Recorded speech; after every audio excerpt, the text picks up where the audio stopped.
Dear in Christ, ஆண்டவராகிய இயேசு கிறிஸ்து விரும்பாத 7 காரியங்கள் இன்று சோஷியல் மீடியாவில், டிஜிட்டல் உலகத்தில் அவைகளோடு கூட ஒப்பிட்டு ஒரு சில காரியங்களை நான் உங்களோடு கூட பேச வேண்டும் என்று வாஞ்சிக்கிறேன். முதலாவது காரியம் லஸ்ட். இச்சையான காரியங்கள் இன்று சோஷியல் மீடியாவில் அநேகம் நமக்கு கிடைக்கிறது. நிறைய டேட்டிங் ஆப்ஸ் நமக்கு கிடைக்கிறது, சாட்டிங் ஆப்ஸ் நமக்கு கிடைக்கிறது. அது மட்டுமல்லாது பாலியல் சம்பந்தமான தவறுகள் செய்யக்கூடிய நிறைய ஆன்லைன் சோஷியல் மீடியாக்கள், டிஜிட்டல் காரியங்கள் இன்று உலகத்தில் எளிதாக கிடைக்கிறது. எடுத்துக்காட்டாக டிண்டர் அப்படின்ற ஒரு ஆப்பை நம்ம பார்க்க முடிகிறது, யூடியூபை பார்க்க முடிகிறது, மற்றும் அநேக டேட்டிங் ஆப்ஸை நம்ம பார்க்க முடிகிறது. ஆம் தேவ பிள்ளைகளே, இன்னைக்கு உலகம் என்கிற பிசாசு, உலகம் என்கிற மாயை வலை நம்மை எளிதாக இச்சைக்குள் வழி நடத்துவதற்கு ஆயத்தமாக இருக்கிறது. நாம் மிகவும் எச்சரிக்கை உள்ள நபர்களாய் இருக்க வேண்டும், கவனம் உள்ள நபர்களாய் இருக்க வேண்டும். தேவையில்லாத எண்ணங்கள், பழக்கங்கள், பார்வைகள், பேச்சுக்கள், இவைகள் நம்மை சுத்தத்திற்கு நேராக வழி நடத்திவிடும் என்பதில் எச்சரிக்கையாய் இருக்க நீங்கள் பழக வேண்டும். தேவையில்லாத ஆகாத சம்பாஷணை நல் ஒழுக்கங்களை கெடுக்கும் என்று வேதம் சொல்கிறது. கண்ணின் பார்வை நம் ஆவிக்குரிய வாழ்க்கையை கெடுக்கும் என்பதில் நீங்கள் தெளிவாய் இருந்தால் மட்டுமே இச்சையை உங்களால் எளிதாக மேற்கொள்ள முடியும். இரண்டாவது, பெருந்தீனி. எதை பார்த்தாலும் சாப்பிட வேண்டும். இன்று தேசங்களில் ஒபிசிட்டி அதிகமாய் மாறிவிட்டது. நான் கூட 2-3 இடங்களுக்கு இதற்காகவே ஜெபிக்க சென்றிருக்கிறேன். ஒரு சகோதரி சொன்னாங்க, என் மகள் ஃபேட்டி லிவராக இருக்கிறாள், அவளுக்கு சரியாக ஜெபம் பண்ணுங்கள். இப்படி அநேக காரியங்கள் வாலிப நாட்களில், சிறு பிராயத்தில் இன்று பெருந்தீனி நிமித்தமாய் அதை தேவன் அருவருக்கிறார். தேவையானதை, சரியானதை மட்டுமே, உடல் ஆரோக்கியத்திற்கு ஏற்றதை மட்டுமே சாப்பிட வேண்டும் என்று கர்த்தர் விரும்புகிறார். ஆனால் நாமோ இன்று தேவையில்லாத நிறைய காரியங்களை எளிதாக பெற்றுக்கொள்ளக்கூடிய வகையில் ஸ்விக்கி இருக்குது, ஸ்மார்ட்டோ இருக்குது, மற்றும் நிறைய ஹெல்ப்னு ஒரு ஆன்லைன் இருக்குது. இவைகள் எல்லாம் நம்மை எளிதாக எங்கேயும் நகர விடாம நம்ம இருந்த இடத்திலே, நேற்று நான் வழியில் பார்த்த ஒரு விஷயம், ஒரு அருமையான ஒரு சகோதரி நல்ல ஃபேட்டாக இருக்கிறாங்க. ஆனாலும் KFC சிக்கன் ஆர்டர் பண்ணி நடு ரோட்டில் வந்து டெலிவரி பண்ணி அதை அவர்கள் வாங்கி சாப்பிட்டதை நான் என் கண்ணார பார்த்தேன். ஆம் தேவ பிள்ளைகளே, இன்னைக்கு எளிதாய் கிடைக்கக்கூடிய அளவில், நம் சரீரத்தை கெடுக்கக்கூடிய அளவுக்கு உணவு மாறிவிட்டதற்கு, அதற்கு இந்த மாதிரி ஒரு ஆப்ஸ், டிஜிட்டல் வேர்ல்டில் ஆப்ஸ் எல்லாம் கிரியை செய்கிறது. எச்சரிக்கையாக இருங்க. உங்கள் சரீரத்திற்கு எது தேவையோ, எது புரோட்டீனாக இருக்கிறதோ, எது வலு சேர்க்கிறதோ அதை மட்டுமே நீங்கள் சாப்பிட வேண்டும். வேதம் சொல்கிறது, உன் தொண்டையில் கத்தியை வை என்று. எல்லாத்தையும் சாப்பிடுகிற இருதயம் உங்களுக்குள் இருக்கக்கூடாது. இதை மட்டுமே, என் சரீரத்துக்கு தேவையானதை மட்டுமே எடுத்துக்கொள்வேன் என்கிற வாஞ்சை உள்ள நபர்களாய் நீங்கள் மாற வேண்டும். மூன்றாவதாக, பேராசை.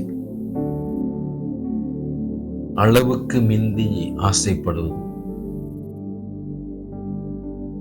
நம்முடைய வருமானத்திற்கு அதிகமாக ஆசைப்படுகிற அளவுக்கு பெரிய பெரிய திட்டங்களை கொண்டு வந்து கொடுக்கக்கூடிய லிங்கிட் அப்படின்ற ஒரு சோஷியல் மீடியா இருக்கிறது. இதில் எல்லாம் நாம் எச்சரிக்கையாக இருக்க வேண்டும். நம்ம தகுதிக்கு ஏற்றால் போல நாம் ஆசைப்பட வேண்டும். நம் வருமானத்திற்கு மேலாக நாம் ஆசைப்பட்டு எந்த ஒரு காரியத்தையும் செய்யக்கூடாது என்பதில் நீங்கள் தீர்மானம் உள்ள நபர்களாய் மாற வேண்டும். 4வது சோம்பல். இன்று நிறைய நெட்ஃப்ளிக்ஸ் மற்றும் யூடியூப் இவைகள் எல்லாம் நம்மை சோம்பலாக்கி விட்டது. வெட்ட விட்டு எழுந்திருக்க முடியாத அளவுக்கு மொபைலிலே ஆழ்ந்த சிந்தனையில், ஆழ்ந்த பொழுதுபோக்கில் நம் வாழ்க்கையை கழித்து கொண்டிருக்கிறோம். இன்னைக்கு சின்ன பிள்ளைங்க எல்லாம் மொபைலை கையிலேருந்து எடுக்கிறதே கிடையாது. அந்த அளவுக்கு மொபைலின் மீது ஒரு தாக்கம் ஏற்பட்டு விட்டது. எங்க பார்த்தாலும் மொபைல் மொபைல் மொபைல். ஒரு 2 நிமிஷம் டைம் கிடைச்சாலும் அந்த நேரத்தில் மொபைல் பார்க்க வேண்டும் என்கிற எண்ணம் தான் வருகிறது. அதற்கு ஏற்றாற் போல நிறைய சினிமா காரியங்கள், நாடகங்கள், என்டர்டைன்மெண்ட்ஸ் எல்லாம் நமக்கு நம்முடைய கைக்கே கிடைக்கிறது. இவைகளில் நீங்கள் எச்சரிக்கை உள்ளவர்களாய் இருக்க வேண்டும். மொபைலில் உங்களுக்கு என்ன தேவையோ, உங்களுடைய ஆவிக்குரிய வாழ்க்கைக்கு, உங்களுடைய பொருளாதார ஆசீர்வாதத்திற்கு, முன்னேற்றத்திற்கு என்ன தேவையோ அதை மட்டும் பார்ப்பேன் என்கிற நிச்சயம் உங்களுக்குள் இருக்குமே ஆனால் கண்டிப்பாக உங்கள் மொபைல் உங்களுக்கு ஆபத்தாய் இருக்காது. ஆனால் தேவையில்லாத எல்லாவற்றையும் நான் பார்ப்பேன் என்று நீங்கள் பொழுதை கழிக்கிறவர்களாய், சோம்பலாய் இருப்பவர்களாய் இருந்தீர்கள் என்றால் நிச்சயமாய் உங்கள் வாழ்க்கையில் ஆசீர்வாதம் இருக்கவே இருக்காது. 5வதாக பார்க்கிறோம் கோபம். யாராவது ஒரு மெசேஜ் அனுப்பிட்டா, ட்விட் பண்ணிட்டாங்க அப்படின்னா உங்களுக்கு வர்ற கோபம்.